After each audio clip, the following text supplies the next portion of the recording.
పావుగంట ముగిసింది. దయచేసి ఎవరో మాట్లాడద్దు. ఒక పావుగంట ఓపిక పట్టండి. క్రిస్మస్ అంటేనే ఆలకించడం. దూత చెప్పినటువంటి మాట, ఇదిగో ప్రజలందరికీ కలుగబోవు మహా సంతోషకరమైన శుభవర్తమానం. That means we have to listen. దేవుని మాట చాలా శ్రద్ధగా, చాలా ఆసక్తిగా ఉంచదంటే దేవుని మాట నడిపించేది, దేవుని మాట బ్రతికించేది, దేవుని మాట ఈ లోకం నుండి పరలోకానికి మనలను తీసుకొని పోయేది. కనుక I request you all of you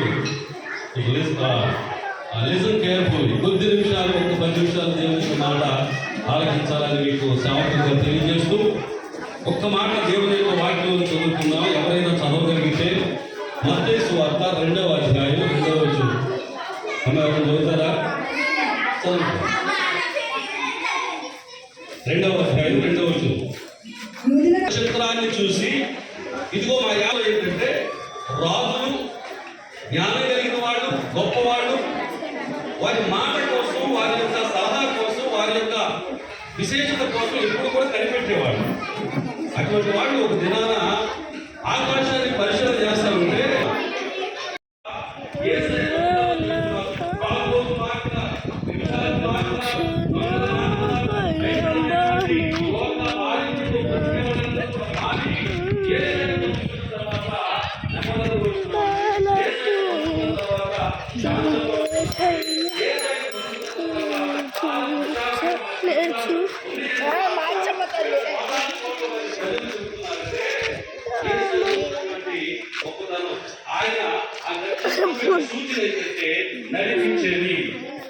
నడిపించేది అయోమయంలో ఉన్నటువంటి మానవుడు, కుటుంబ సమస్యల చేత నలిగిపోతున్నటువంటి మానవుడు, ఆర్థిక ఇబ్బందుల చేత సతమతమవుతున్నటువంటి మానవుడు, రకరకాల శారీరక బాధ్యతల చేత మానవుడు ఒక సరైనటువంటి విధానంలో నడవాలి అనేది యేసుక్రీస్తు వారి యొక్క ప్రాముఖ్యమైన ఉద్దేశమే తప్ప ఇక భాగ్యాన్ని స్థాపించాలి, మతాన్ని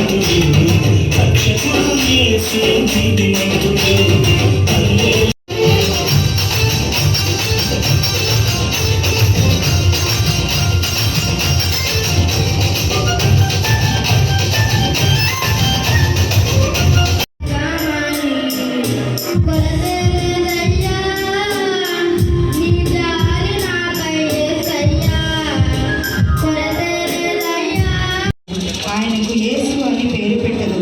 ఆయన గొప్పవాడై సర్వోన్నతుడై దేవుని కుమారుడు అనబడును.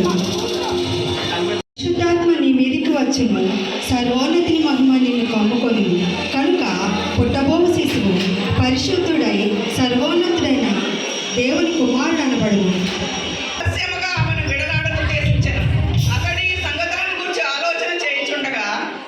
కుమారుడు అయిన యోసేపు, నీ భార్య అయిన మరియను చేర్చుకొనుటకు భయపడకుము. ఆమె గర్భము ధరించినది పరిశుద్ధాత్మ వలన.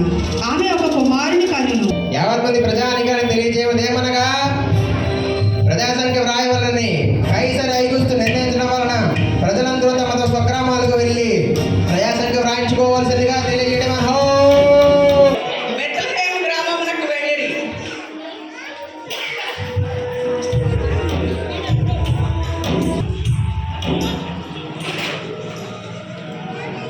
ఎంత దీనాతి మీ ఇంట్లో కొంచెం స్థలం ఇస్తారా?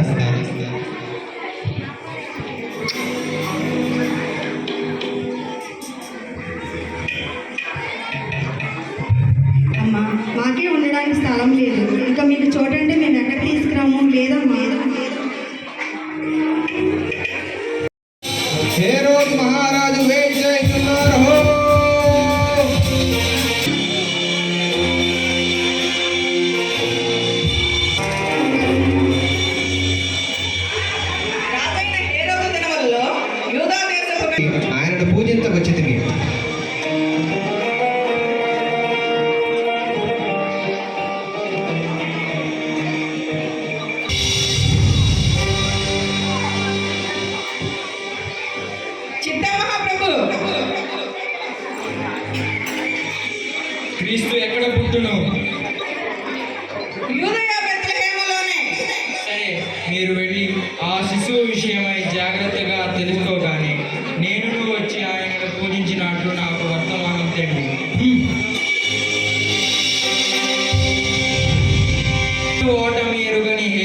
రాజు మరొక రాజును పూజించడమా అసంభవం.